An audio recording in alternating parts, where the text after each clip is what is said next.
Hi, Mystery Recapped here. Today, I'm going to explain the American science fiction film called Voyagers. Spoilers ahead, watch out, and take care.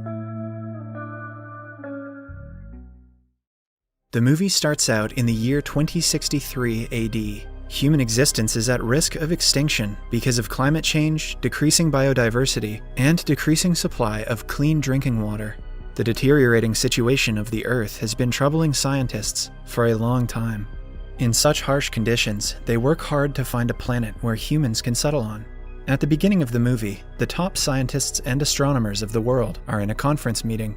They have finally found an Earth-like exoplanet far away in the galaxy and discuss how they can colonize it. An astrophysicist who is presenting the idea says that they will have to leave for the exoplanet as soon as possible because the voyage will take 86 years. Thus, the crew will have to reproduce on board, and only the third generation of humans who board the ship will make it to the exoplanet. The scientists' first problem is to find 30 qualified crew members who are willing to leave everyone they know on Earth to spend the rest of their lives on a spaceship. Moreover, they have to ensure that no one feels the stress of prolonged confinement, because then they would want to return to the Earth. The only solution to this problem is to breed their own crew members and train them in isolation. That way, the crew members wouldn't know how the Earth was and wouldn't feel nostalgic. So, the scientists use bioengineering to give birth to 30 babies who will, in the future, initiate the 86-year-long voyage to the exoplanet. The kids are raised and trained by a scientist named Richard Alling. Richard treats the kids as his own, and with time grows attached to them. After a few years, he insists on joining them on their trip to space. His colleague warns that he will never be able to return, but Richard claps back by saying he's a scientist, damn it, and he knows that. He is adamant about the decision. Eventually, when the kids are of a certain age, they fly to outer space with Richard as their guardian. The ship will be their home for the rest of their lives. Cue to some years later, the kids have grown into youngsters and are perfectly accustomed to their lives in space. They wake up every day at the same time and take educational classes that tell them of their purpose. Then, they exercise and do a regular mechanical check. After that, they eat together in the cafeteria. Throughout all this, the crew seems void of human emotions, as they do not chat with each other often. An important part of their day is taking a blue liquid after every meal.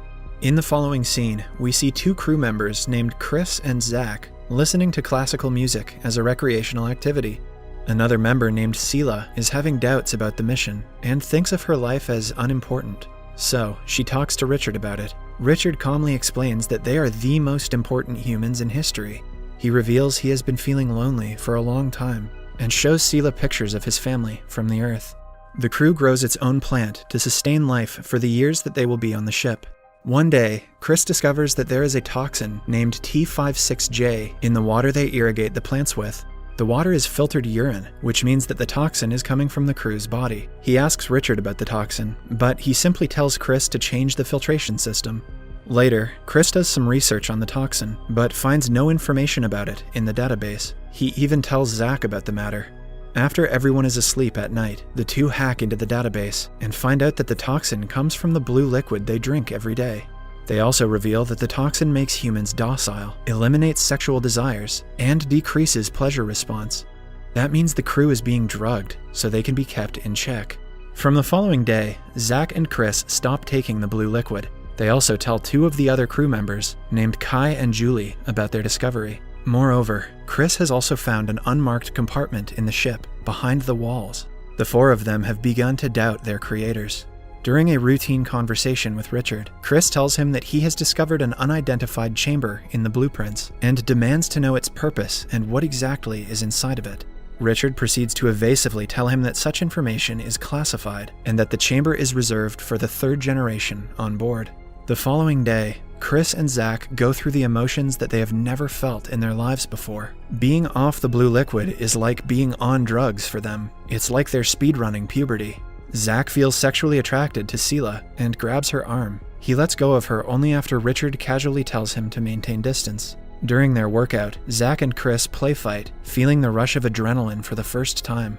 Sometime later, the two are in the hallways when they hear strange noises from the ship's ceiling. They go to the control room and ask crewmate Edward about it. Richard has told them that it is just the noise of the ship's parts contracting, but Edward believes that the noise is caused by some extraterrestrial creature. After a while, Richard holds an emergency meeting, informing the crew that they have lost contact with the Earth because of some LCT malfunction. They will have to repair the transmitter from outside of the ship. Richard asks Zach to join him and assigns everyone their respective roles. As they prepare, Zach starts touching Sela inappropriately. A surprised Richard stops him, tells Zach to stop simping, and asks Sela if she is fine. Zach runs away from them, and Richard goes behind him. A girl named Phoebe informs Richard that Zach has stopped taking the blue liquid. Richard then meets Chris, who reveals that he hasn't been taking it either. The two decide to complete the reparation first, then talk about the matter. They get into their spacesuits and go outside. Meanwhile, Kai from the navigation room helps them as the others are in the control room doing the same. Kai is soon joined by Zach. All of a sudden, Richard's suit malfunctions and electrocutes him. At the same time, the whole ship malfunctions, making the crew panic. The systems room catches on fire, while every technical difficulty arises at the same time. The crew put the fire out, while Chris somehow manages to get Richard inside the ship. They hurriedly take him to the medbay and use a defibrillator on him. However, it doesn't work, and Richard dies. Sela, being the chief medical professional, sadly pronounces him dead. After everything calms down, the crew surrounds Richard's body and discusses what went wrong. Edward says that he saw something dark pull Richard right before his death. He thinks it was an alien. Chris assures everyone that it was outside the ship, so they should be fine. Zach volunteers to be the new chief officer, replacing Richard, but everyone else decides they should vote. The voting takes place, and eventually Chris is elected as the chief officer. He then orders everyone to repair the damage that was caused to the ship as soon as possible. The crew gets to work, and Sela goes to Richard's room to get rid of his belongings, as per protocol. However, she begins to watch pictures and videos of his family, and decides to keep them. Christopher joins her, and the two watch the video documentary that Richard had made. In the video, he says that he came to the mission because he wanted to protect the kids. The two are confused as to what they need protection from, but little do they know what is about to happen next. A while later, Chris goes to check on the crew's progress and sees no one around. He finds everyone in the plantation area trying to fix the food storage.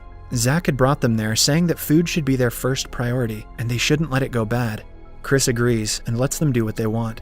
After dinner that day, Kai tells everyone not to drink the blue fluid. The following day, the crew feels various emotions at the same time that they cannot control. Their anger and desires are heightened. Zach and Julie touch each other, feeling attracted to the opposite sex for the first time. Others fight, run around the ship, and ignore all their duties. One day, they get into Richard's room and watch films in his collection. From those, they find out about violence, guns, and sexual intercourse. Sela finds them in the room and orders them to get out as the chief medical officer. On his way out, Zach threatens Sela, asking her to be careful because Richard isn't there to protect her anymore. Later that day, Chris sees Kai and Julie having intercourse in the exercise room. He also notices Zach looking for Sela and runs to her before he can. He hugs her to show Zach she is already busy.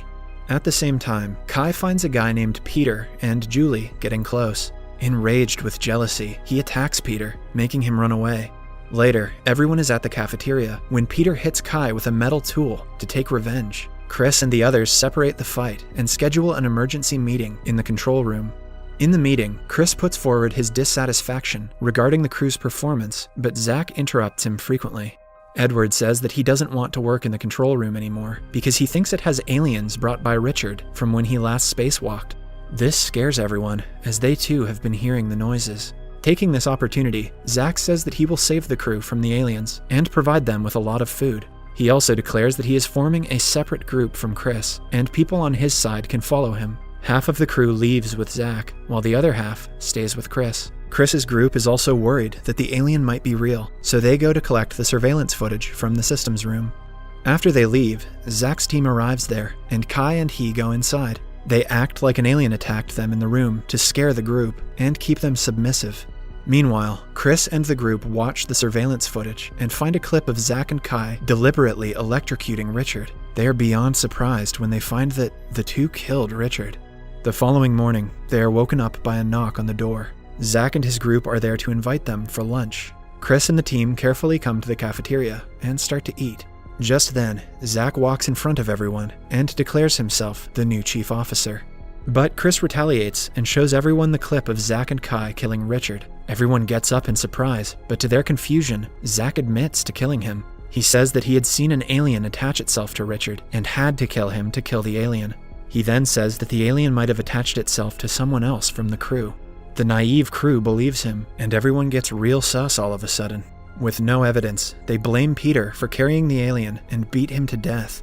After that, they collect all the sharp weapons to fight the alien if it is still in the ship. Zach's team is skeptical, but they are afraid to speak against him. Meanwhile, on Chris's team, Sela suggests that they get the weapons from the secret compartment that Chris knows about. In the following scene, we see Chris trying to open the secret compartment behind the wall, but he gets the passcode wrong, making an alarm go off. He runs away from the compartment, and Zach's team arrives there. They get their hands on the weapons and claim them as their own. 2 of Chris's teammates decide to join Zach. Zach asks them for the others' location in turn for taking them in, and they happily tell him where the others are. Now his team approaches Chris, Sela, and Phoebe in the surveillance room. They barge inside and hold Chris hostage. Before they can take him away, Phoebe loses control and yells at everyone to come back to their senses. To everyone's surprise, an annoyed Zach shoots her dead. Knowing that they are next, Chris and Sela run away from the others. They are soon followed by the group.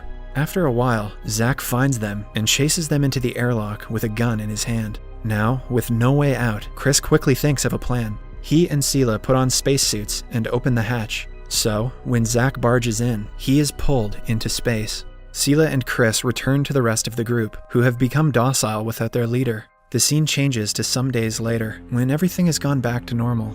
After an election, Sela is chosen as the new chief. She keeps a video documentary, as Richard did. In the documentary, she reveals that they have decided not to take the blue liquid again, but they will vote on everything, so no further conflicts arise. Wait until they get older and realize that voting solves nothing. A few weeks after the restoration of democracy and peace, Sela finds out that she is pregnant with Chris's child and eventually gives birth to a boy. Things seem to have changed back to normal, and everyone on the ship is happy. For the next few decades, kids run around the ship, playing and learning about their duties, while the elders take care of them and teach them their true purpose. And finally, after 86 years since the launch, the ship is about to land on the destination planet. The movie ends as the old and new generation watch them getting closer to their new home. Subscribe for more videos like this, turn on notifications, and leave a like to help the channel out. Thanks for watching.